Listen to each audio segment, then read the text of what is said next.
And it's my pleasure to welcome Pushpa Kalra to introduce our session. Thank you. Hi, good morning. Thank you all for coming. Can you hear me? Yeah, okay. Today we have a very special treat. Our speaker here is Bahar Armaghani, who's an associate professor and director of the Sustainability and the Built Environment program at UF College of Design, Construction and Planning. She's also the director of the UF Green Building Learning Collaborative. She developed and teaches courses on energy, greening the built environment, and leadership. Professor Armaghani has come a long way since her childhood. She's from a small town in Kurdistan, which is a province of Iraq. I'm sure you know that, where sustainability was a way of life. She began her professional life as an elementary school teacher and principal, emphasizing their environmental education and encouraging local women to pursue their own education. Then in 1983, she met her husband-to-be, who was working on his PhD in civil engineering. And at this point, she left teaching and followed her husband back to Gainesville and enrolled in the UF College of Engineering and earned a BS in environmental engineering and went on to earn an MS in civil engineering and construction. And after several years serving with the Florida Environmental Protection Agency, she returned to UF in an engineering position in the Facility Services Department. Eventually, she's been elevated to be the university's lead civil engineer. Yay for women. She established UF's Green Building Program, known by its acronym of LEED, L-E-E-D, which stands for Leadership in Energy and Environmental Design, and served as its director. Her role in administering the UF LEED project has saved the university nearly millions of dollars since its startup. Her influence now extends nationally and internationally through leadership in the US Green Building Council, as well as advising green building initiatives in Jordan, the Republic of Georgia, the United Arab Emirates, in Sweden, Singapore, and her native land, Iraq. So please welcome Dr. Armaghani. Thank you so much for the introduction. I'm really humbled and pleased to be here. I'm looking, oh, there's a sheep. Okay.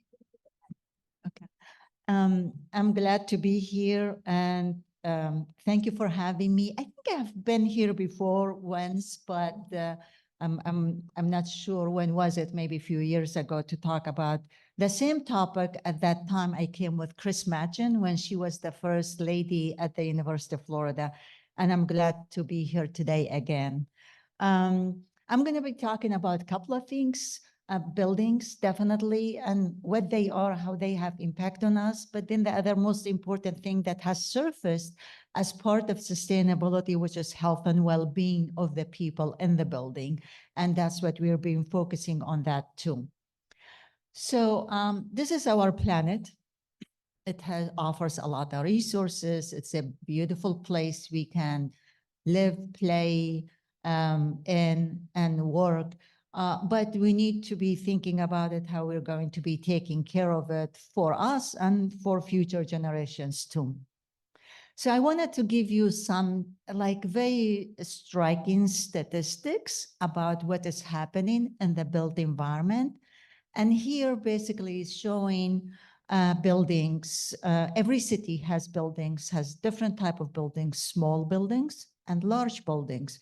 And it's showing us here large buildings in any city account for 5% of the total buildings, but they consume or contribute to emissions 50%.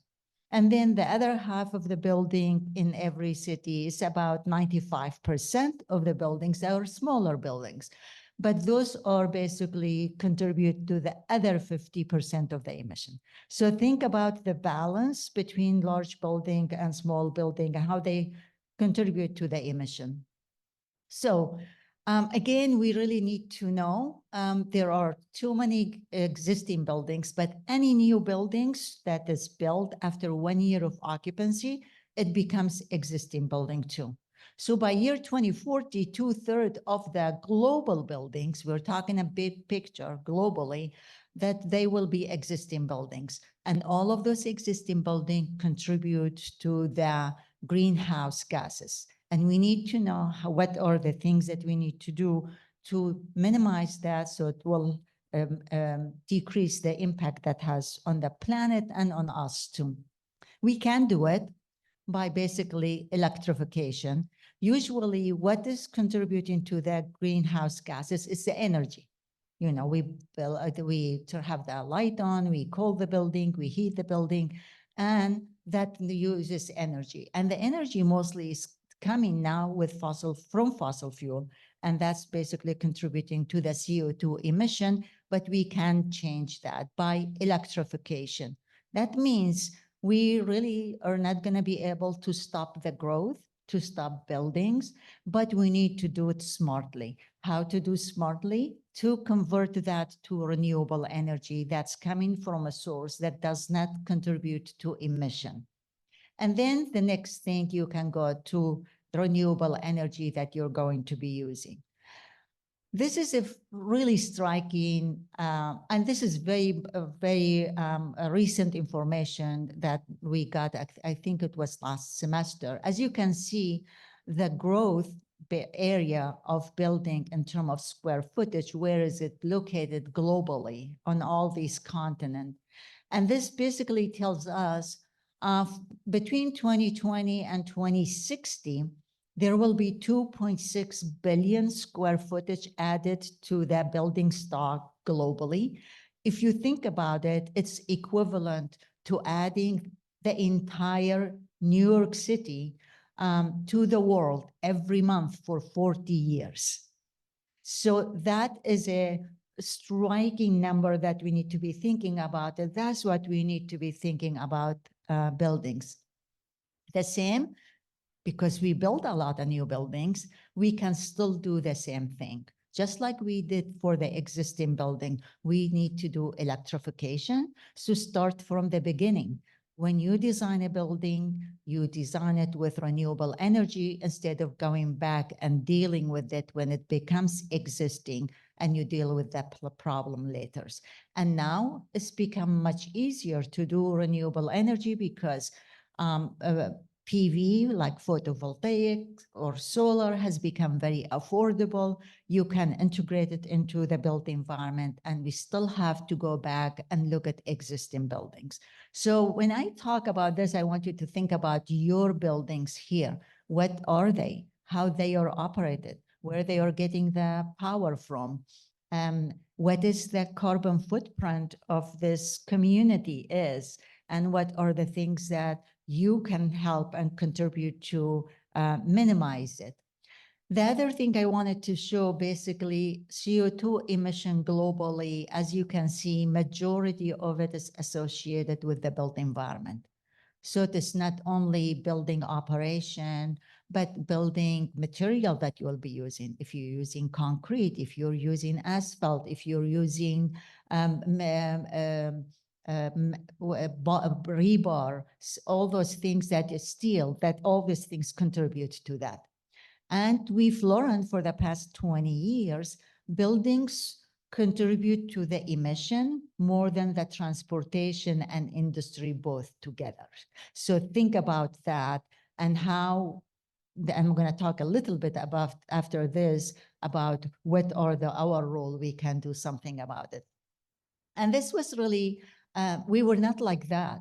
The CO2 emission was much lower because, you know, the population is growing and people need more buildings. So as you can see, and we actually live bigger, you know, we want bigger homes, we want bigger cars, we want, you know, the way we live, it is kind of different. It's contributing to the emission. So as you can see from this curve, the emission is going from 2007 and it's picking up and is going to 2020, 2022, which is the last data there. It's basically is going on a direct curve going up. And then for the one on the right, if you can look at that, you can see how much was it. And then right now we're at the 400 part per billion, which is really part per million, pp per million. That is for the CO2 emission. And we need to do something about either decrease it or actually start minimizing it little by little. And there is a way to do it. And the buildings are the path to get us there. This is something else. Probably all of you have heard about Paris Agreement when 190 countries came together and we said we're going to do something about climate change and we're going to do something about capping the temperature increase not more than 1.5 degree, because if we go over that, it will be a detrimental impact on globally on everybody.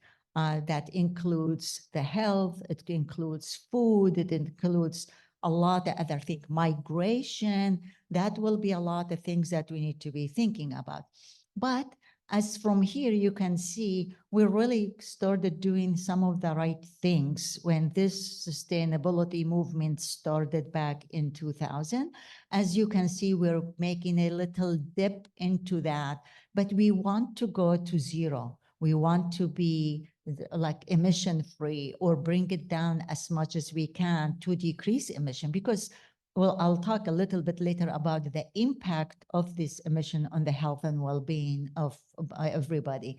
And then obviously, if we do that by 2040, we will decrease that if we follow some of the trends that are out there, the industry, governments, our federal government is looking at to do it. And if we decrease that by not meeting the requirement by 2040, by 2050, definitely we need to be there. And you would hear a lot of organization, private and public, they have made a commitment to decrease the emission to help to get us here by 2040. Like I think UAV's climate action plan, we have one. The last year or the year before, they revised it and put it together and to get there by 2045, which is pretty good goal to take us there. Just look at those pictures. We all went through COVID. We all know what happened. And these are pictures during the 3 months when there was a lockdown globally. What happened to these places? You can see, how polluted those cities were. And then after 3 months lockdown, how Mother Nature actually cleaned itself and it took care of it. So this is really has something to do with us and how we're living our lives. But the good thing with the science, technology, we are able to reverse this and make it happen again. Was the, unintended climate change that happens with COVID, but it gave us a lot of information on that. So in the United States, only United States, buildings have this impact on the environment. They consume 40% of energy, 72% of electricity, and then obviously contribute to CO2 emission, and then obviously potable waters and other resources we need to be thinking about. Imagine in other developing countries like China, India, and the population is growing and they are building, what impact they have on the environment. So we need to be working together globally because it's not an issue in my backyard, but whatever other people are doing, it can impact us globally too. And why? Because the planning is really not there. The design and construction is not there. We're used to this traditional way of doing like neighborhood cookie cutters. house next to a house, not thinking about how to deal with some of the emissions. That this way of design and development is basically and planning contribute to transportation congestion, and obviously at the same time contribute to emission. But we cannot stop growth, I said earlier, but we can do it smartly.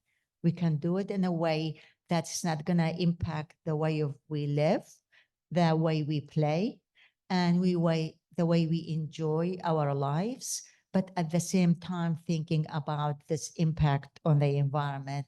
And we can do that. And in the fewer earlier slides, I show how actually that has happened between 2005 and earlier, because the curve was coming down from the impact of the building on the environment, but we still have a long way to go to get us to zero emission by 2040 or 50, depending on what you decide. So all those things that happens and the emission, we're focusing on that for the greenhouse gases is related to buildings, and the energy efficiency is a big part of that. Buildings are divided into two categories, residential and commercial buildings. And you can see from here, residential buildings consume how much energy, and the commercial building, how much energy they consume. But both of them can be addressed in decreasing the emission with looking at renewable resources for energy. I wanted to show you this too, because we all talk about renewable energy, what is out there, why we're not doing it. And the United States, we only produce 20% or 20% of the electricity, like nationally, is from renewable energy. That's nothing compared to what we consume. I mean, I'll just give you an example. I'll ask you a question. What do you think UF is your electrical bill every month? Just a guess. 10,000. How much? $1 million. Actually, a year, no, is 3.5 million a month. So at UF, not at OCAMIC. Yeah, no, at University of Florida. So my question to you, it seems like you know what is your annual consumption, which is, you said $1 million a year. That is a good thing. But then you can look at it and see how you can decrease that million to be like 800 or 700 a year. Exactly. How much? How much they are offsetting. So I think that is another thing maybe we can work on and show you this data. What are the history of that consumption? When you installed solar?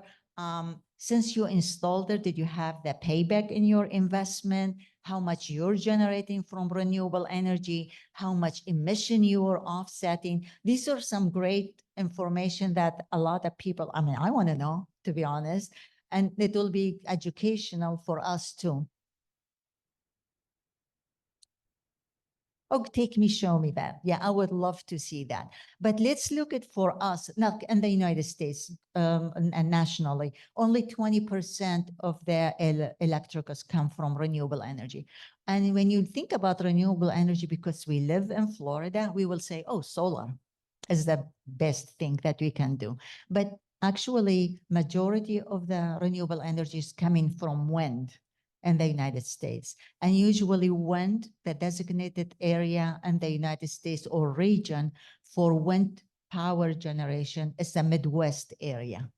And then why do you think wind, which we have like a lot of states with sun and like all of the southeast and south of the United States you can generate. Why do you think wind it is the top at this point? What? Yeah, so United States is divided into regions. So our southeast region, it is not recommended for wind generation, but Midwest is the region. So the reason is basically you only generate power with solar when there is sun. And with wind, you can generate it day and night, and you can store it. So that's really putting it up higher. But obviously, the PV is going to be big thing if you start looking at it. And for the past 5 years, the cost of the PV or photovoltaic has come down drastically, and it's very affordable.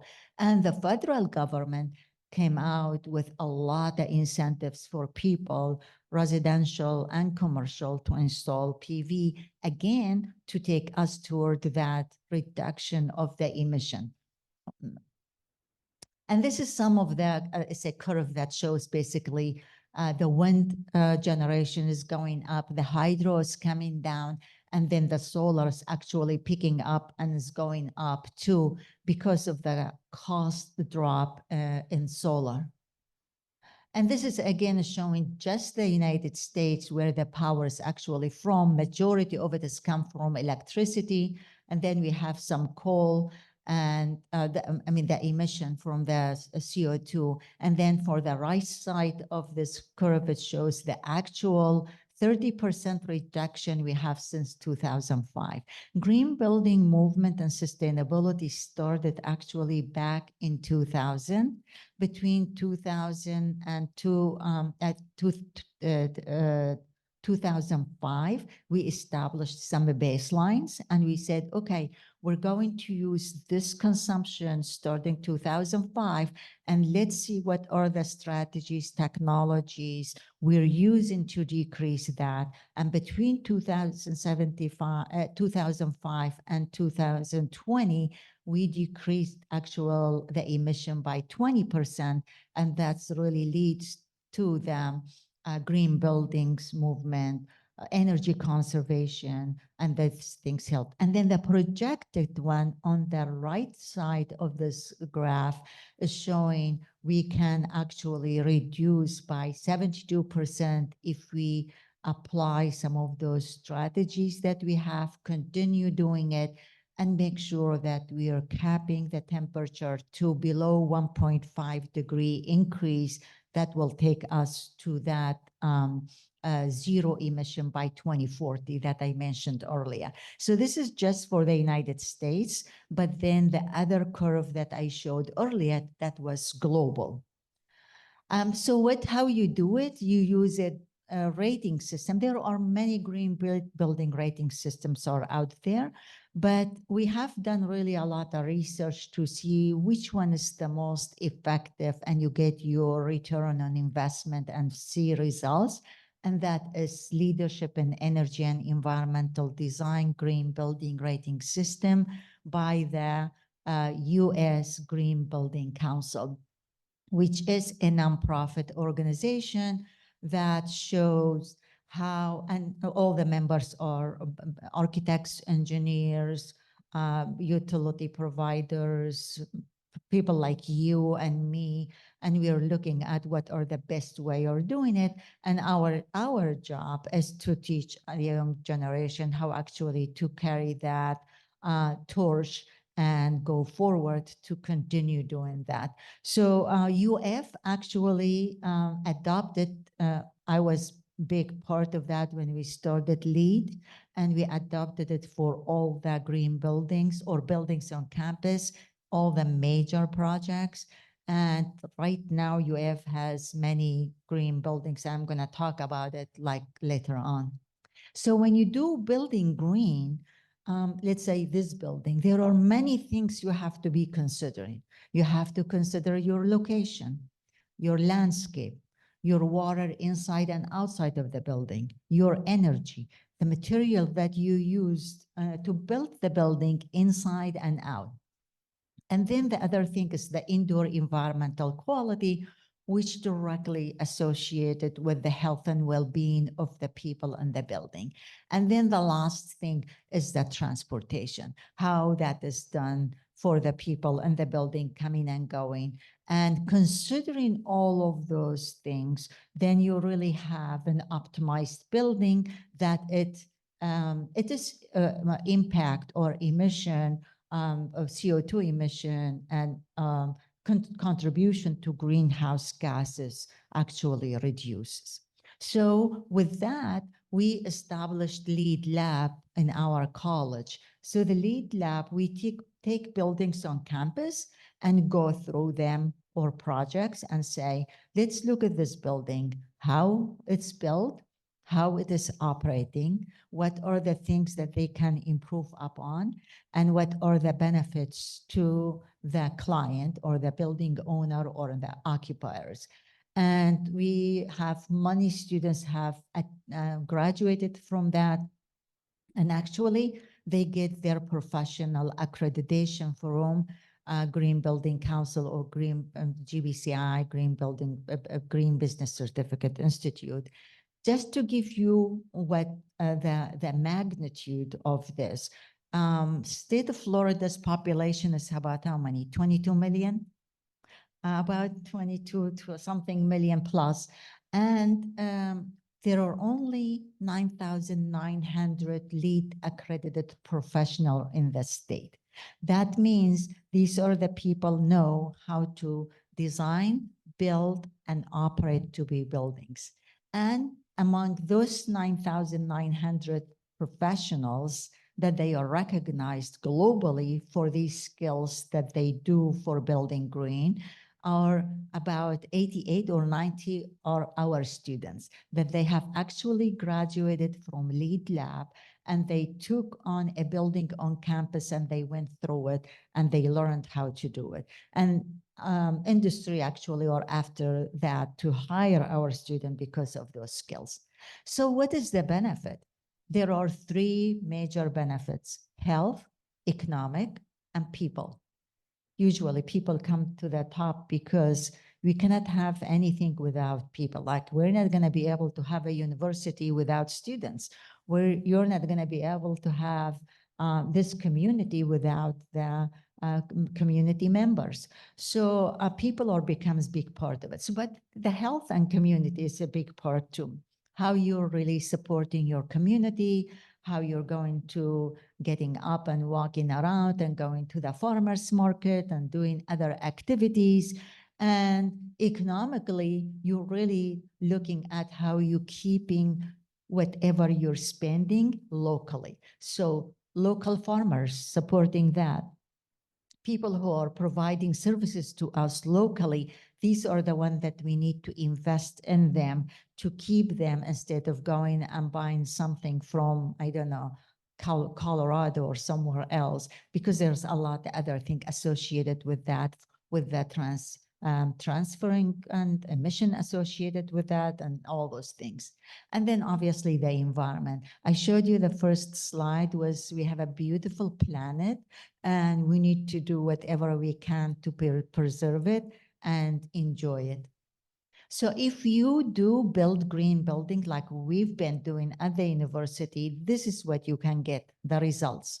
You'd have decreased energy, decreased emission, CO2 emission, water consumption, and then waste generation. And I can attest to that. I have worked on more than 85 LEED building on our campus, and the water reduction is over 40%.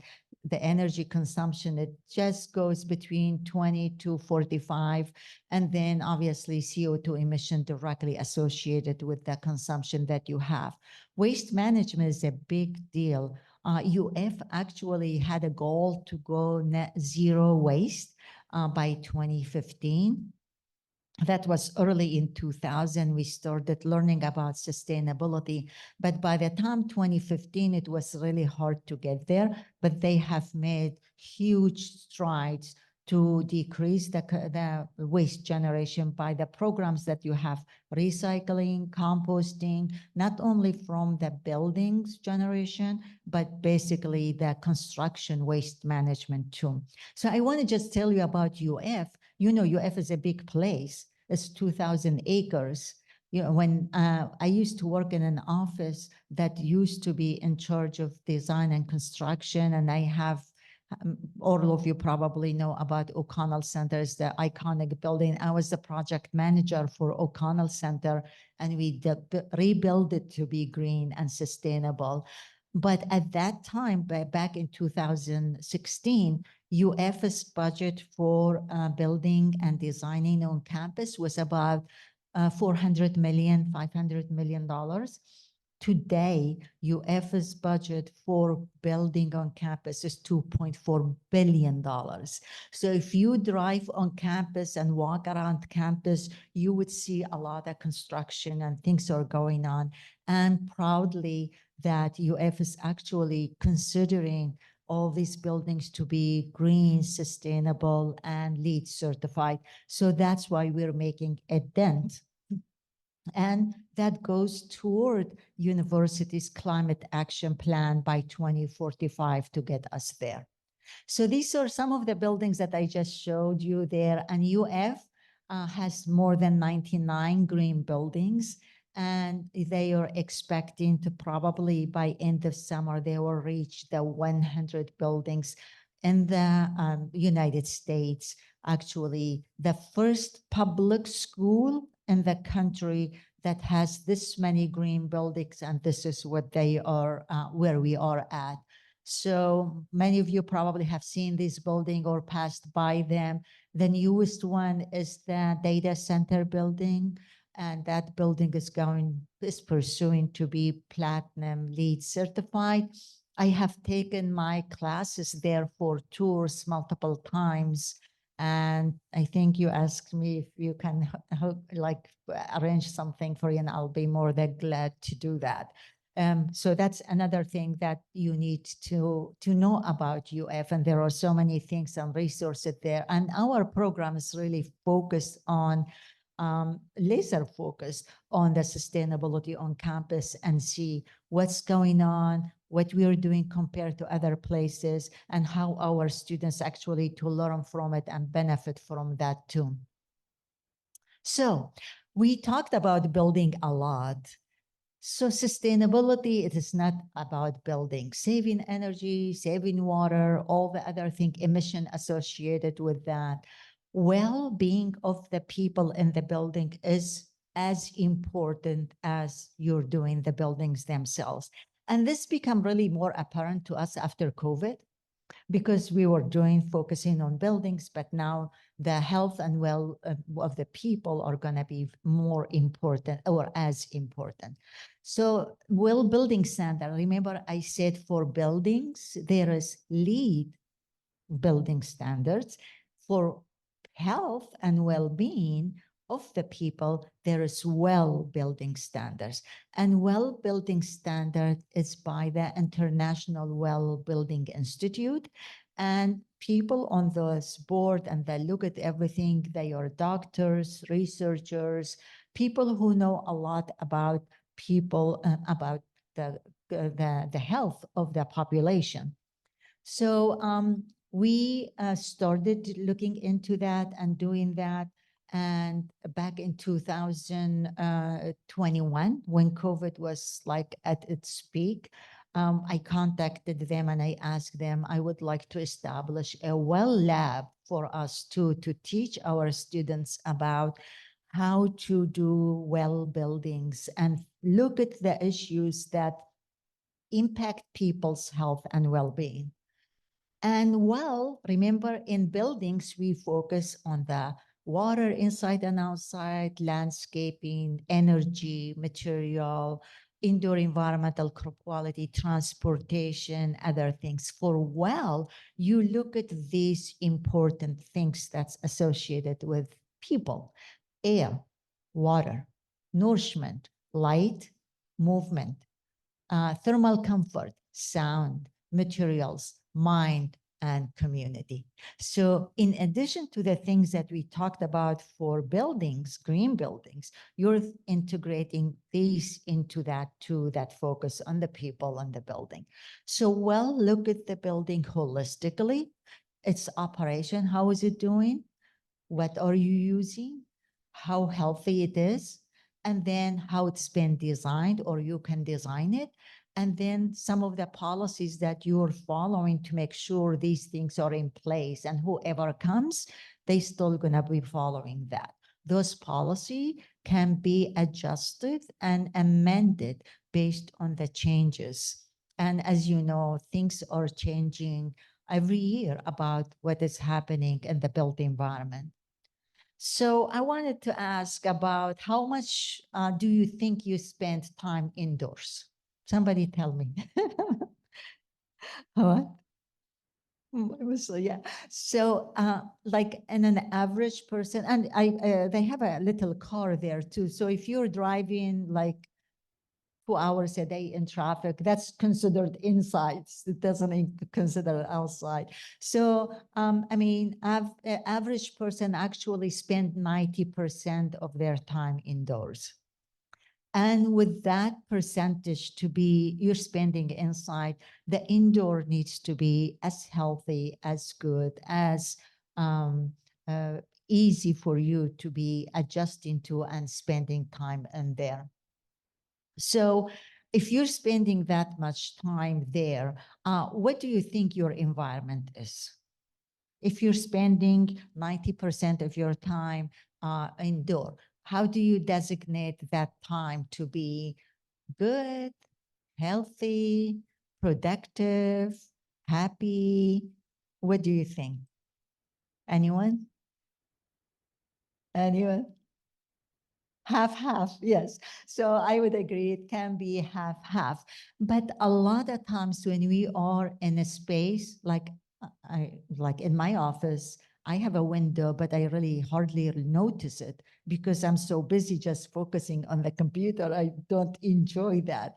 So depending on that, but here's something, a lot of times there are things are out there that we can use but and see the perspective of that, but we even don't consider it and don't even like think about it. So there was a study done by a University of Toronto, and they had two group of people. Both of the group of people were doing fundraising, so calling people up and asking them for donation and everything else. They both have exact sheet when you call the potential donor, these are the things that you can tell them.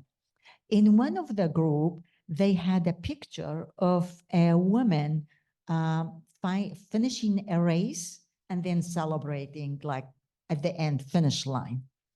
And when the study finished, the people who have that picture on their sheet, that group, they raised more money than the other group. And then they started kind of looking into that and saying, why? The picture actually, and then when they talked to the group that raised more money because of the picture on their sheet, they told them like, you guys did a great job, you raised more money. Why do you think like that? I said, like, we just read whatever's on the sheet. And then when they asked them, how about the picture was on the sheet? They said, what picture? They even didn't see the picture or think about it. So sometimes there are things that are out there. We don't like see it, perceive it, but actually has impact on us. So the same thing happened in the built environment. And if you're in the building, it's a beautiful place. Everything is great here. This is a beautiful building. I'll talk about my office. It is really good. I don't see anything, but there must be something or maybe something there that it can has an impact on me and I'm really oblivious to it. I don't know about it. So these are some of the things we need to be thinking about it. So with the well, the mission is basically how you provide spaces for people to have a great life. We know health and well-being is given, everybody needs it, but are you living it healthy to be happy and productive and enjoying that? That basically becomes a big part of the mission. You can do well and apply it on any type of building, existing, new, small, large, any even type of the building can be a research office building, school, anything that you want, you can use it and assess it and use that. So I thought I'll just talk about, just add this for our well and lead lab, both of them. They are really something that we're teaching the students actually how to graduate and take this out to the industry. So since well is new for us, And we established the lab in 2021. Universities actually started looking at how to design and build buildings to be well certified too, in addition to the LEED. Remember, LEED is about the buildings, energy, other things. Now we're focusing on the people in the building. So the first two projects actually started to applying that. The one on the left, it is the student health, which is in your right, the student health building. It is built, it is on the southwest side of the O'Connell Center, if you go around that area. But it's a new building and it's a student health, it's the infirmary. Remember, it used to be where it was in a historic building, now it is relocated there. But that's going to be the first well-certified building and LEED certified building. So it will have a double certification.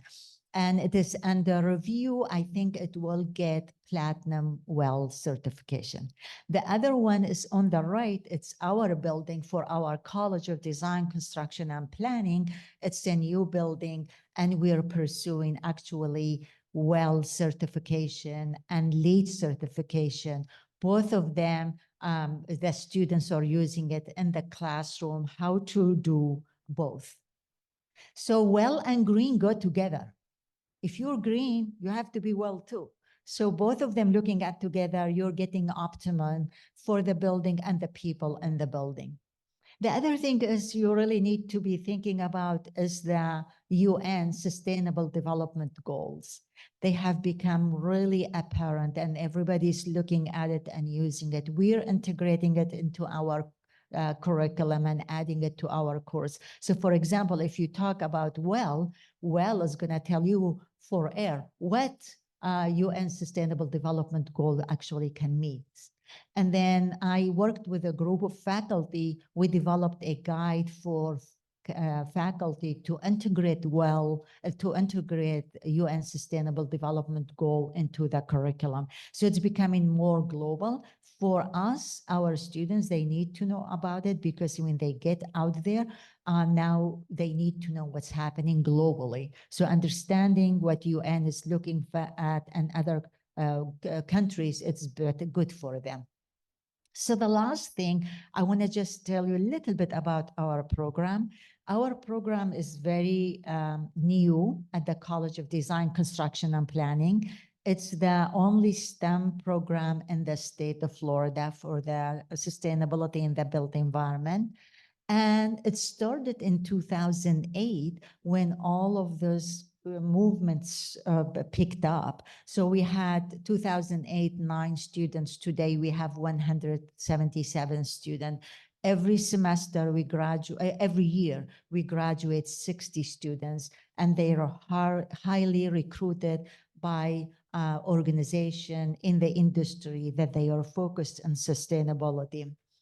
And then obviously with undergraduate, that was the big thing. We started a graduate master's degree, master in integrated sustainable development. And the first cohort started last fall, and Emily is in that cohort, and she's going to be like talking about something else that she wants, we want to kind of work with you on. The other thing for sustainability, and while it is more global issue, so we're starting a study abroad program in Greece to go and learn about sustainability, historic places. Historic places are more sustainable than anything else that you can have.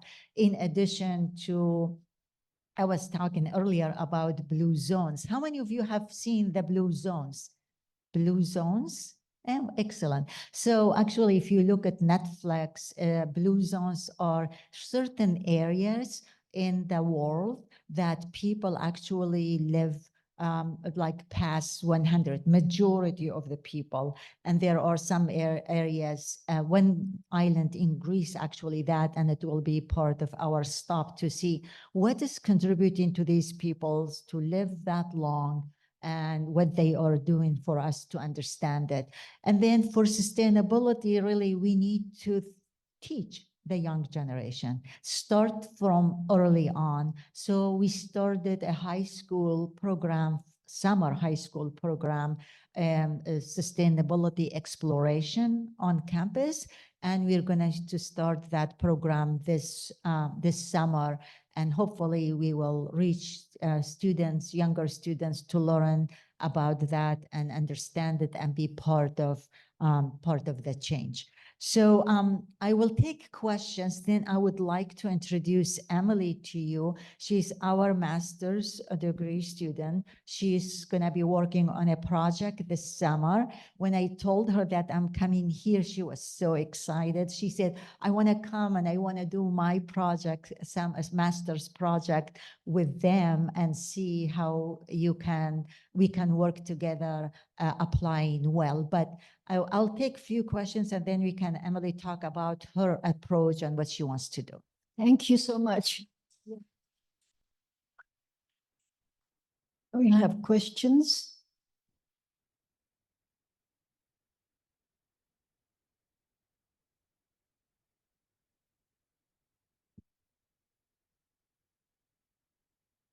Well, first of all, I'd say what a fantastic presentation.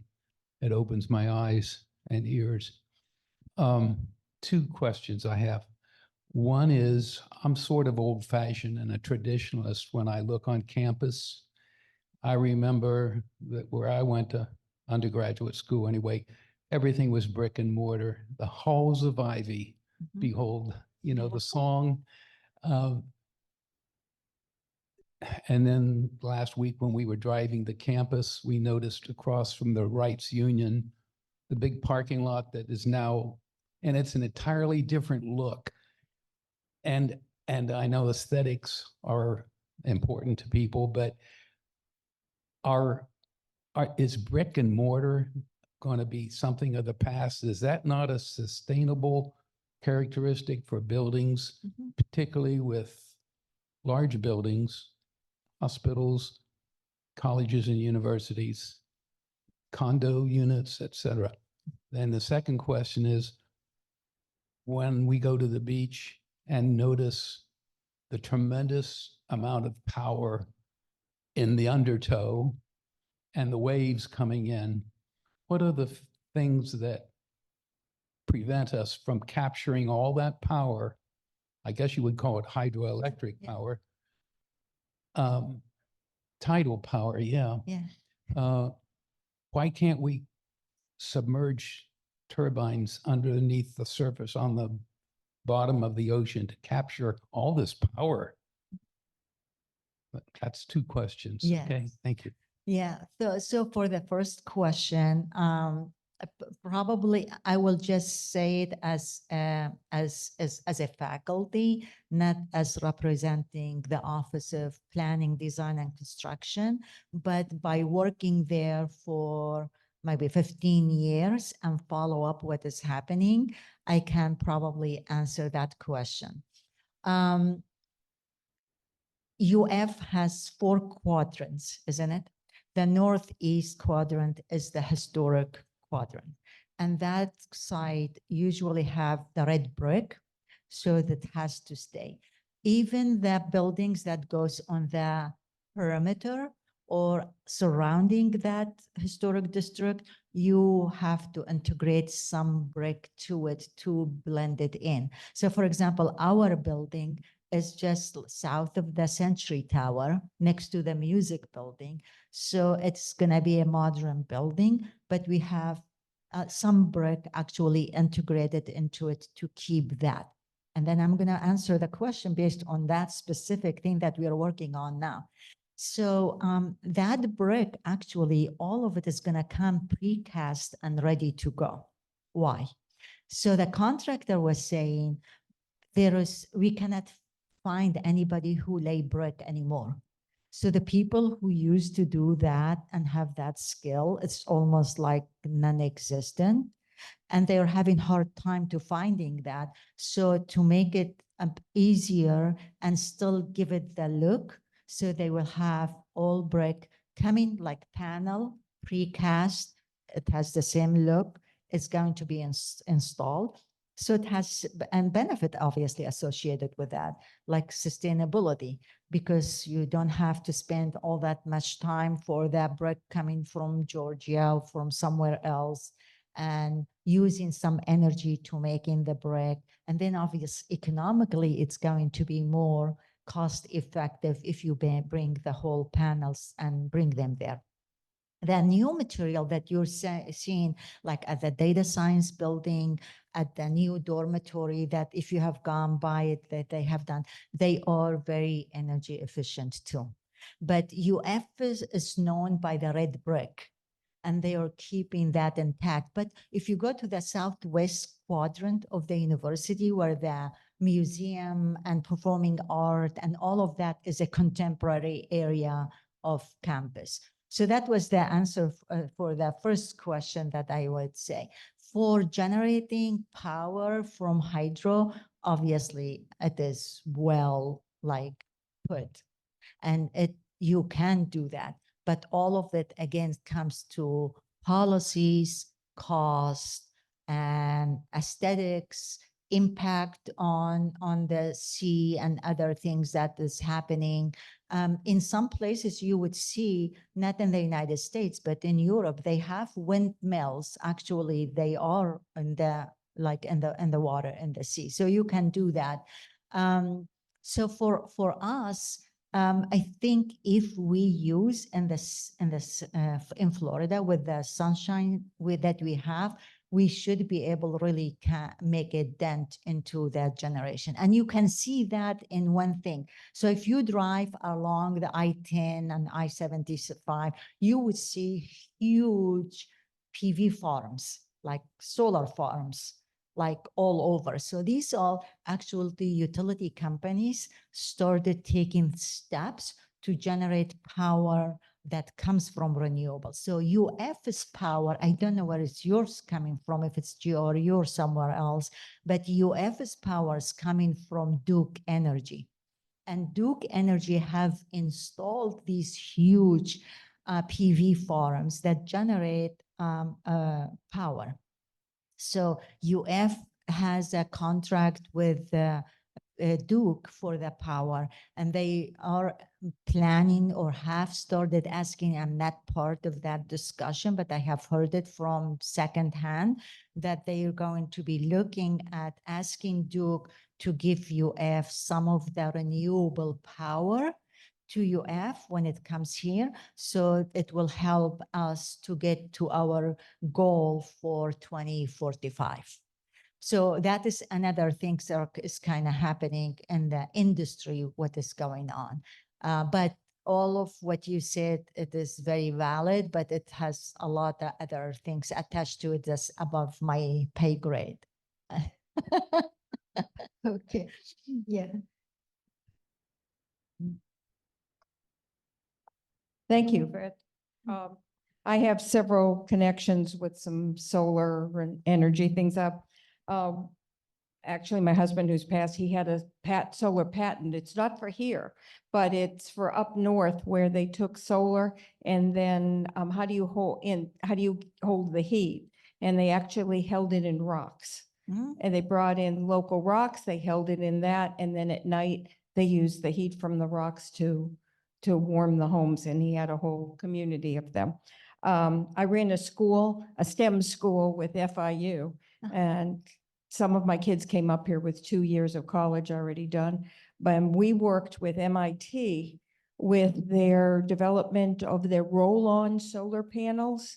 I don't know if you guys use those, but they finally figured out the way to get even more power from them, and they can be shot with a shotgun and still work, and things like that. And I wondered if they were being used. And yeah, I'd like to make sure that I ran a school for disadvantaged kids, and I went and found them, in science, and I hope you're doing the same kind of thing. We are trying, but if you don't mind, can you share that information with us? Because I'm really interested. I think that was a very good point, because power generation from renewable, it is good, but the storage is a big part of it.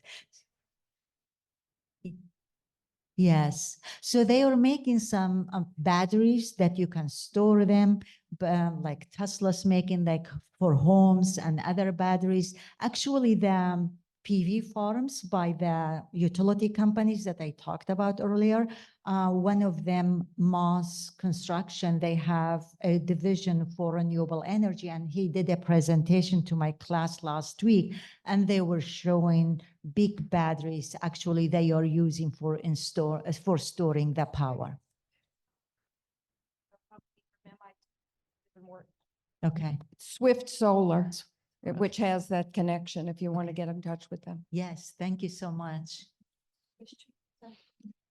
Thank you so much. This was just fascinating, but this is a kind of silly, idle curiosity, and yet I think a lot of people tuned in might want to know. I've been in Gainesville for a long time, and I've been through at least 5 different university presidents.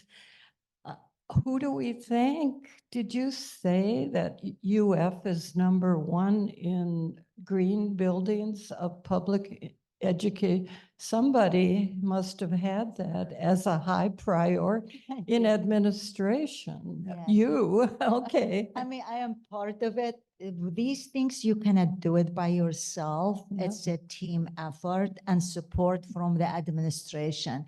If the administration didn't help us back in 2000, like you said, I have gone through many presidents too since 2000. I think the one that really made this stand out, it was Machen when he was there.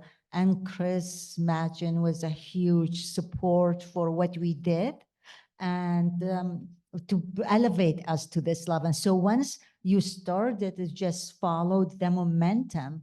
And then there's other things. Our students are really into that. They think, and we are proud of that, they can make a difference, and they are making a difference. So there is more supply and demand. And then, okay, the students are demanding to learn this because they want to get job in this area, because they want to make a change on the planet. So we need to provide that. And that's why we're trying to add more things. So we started with green buildings. Now we're starting with well buildings and educating our students about these things. Yeah. Yeah. I was, if I can make a comment, I was surprised by your statement that buildings contribute more to carbon dioxide emission than transportation And industry. and industry. That I don't think most people know that. We didn't know until like 20 years ago when we started digging Right, into because sustainability. all the emphasis is on transportation and even on cows emitting methane. Yeah. So with all these efforts that you've talked about, how much improvement can be made overall? Globally or locally? Whatever. Yeah, I mean, locally, we are in control, you know? And let's say, for example, on campus, maybe you go to another campus, and even in Florida, maybe they are not the same. But I believe all the public entities from cities, counties, universities have actually picked up, and they are doing their role. For UF, really the neat thing about it, in addition to building codes, when they design and build buildings, they have construction standards, and you have to follow those construction standards in addition to the codes to make sure all of those green strategies you're actually integrating into that. The other thing is for us is education. So we train young generation to go out there and make a change and make a difference. And we are going beyond that, even as a university, to the high school student, to middle school student, to bring them to campus on camps in the summer to show sustainability in action. Once they do that and they see it, they are really we're going to start from grassroots instead of educating people who already have their mindset on something, and it's harder to change it. Thank you. Do we have any question on Zoom? Okay. Yes, so I would like to introduce Emily, and she is our master's degree. I am her chair for her master's, and we have an idea if she can do her master's research project with you. And Emily, come and talk about what you planning to do. Hi, I'm Emily, like I said. A little bit of background on me, I guess. I'm from Tallahassee, Florida. And I did my undergrad at UF in the Sustainability and the Built Environment program. I graduated in May. I also had minors in urban and regional planning and disabilities and society. And within the built environment and sustainability, I primarily focus on senior living, senior care, and aging in place. I've seen firsthand from my grandparents how your home can go from your safe space where you spend your days and your life, and it can become not safe for you anymore. So I really am passionate about the idea of making spaces healthy and safe for aging populations as they, you know, live out retirement. So for this project, I was hoping to enhance well building through the well building standard. So within well, there's the 10 concepts, 5 of which have specific performance testing that go along with them. So air, water, sound, lighting, and thermal comfort. You can all measure those things to see if they're at the optimal well level that the Institute published. So to start the project, I would focus on those areas, do the performance testing in the selected buildings, and analyze the results to see if there's any improvements that can be made to reach those optimal levels. And then the second part of the project would be focusing on the 3 concepts of mind, movement, and nourishment, as I think those are some of the most important ones for a senior population. So things like these type of lectures where you can continue to stimulate the mind. Or I know you guys have a very active gym with the skilled nursing unit. So how do you promote movement throughout the day or promote movement in your homes? And then how we can prolong that shift from living in your own home in the community to living in assisted living to then memory care or intensive care, how we can kind of lengthen those times so that you are comfortable and safe for as long as possible. But yeah, that's kind of the overview of my project. I was hoping to get some feedback on anything specifically you see as an issue in your daily life, or any specific types of buildings that would be the focus for the project. Yeah. Oh, yes, and then I would present the findings and final recommendations Yeah, for Yeah, improvements. Okay. Okay. I think for your project, we'll have to take you to meet with our CEO. And we are also in the process of expanding and building new, adding on. So I think the people who are involved in that are the ones you need to meet. I'm not one of them. I'm not into construction at all. So I will take your contact information and put you in touch with them and get going. But this is exciting. That'll be wonderful. Thank you. Are there any more questions? Okay. Well, this was fantastic. Thank you so much. Really appreciate your coming.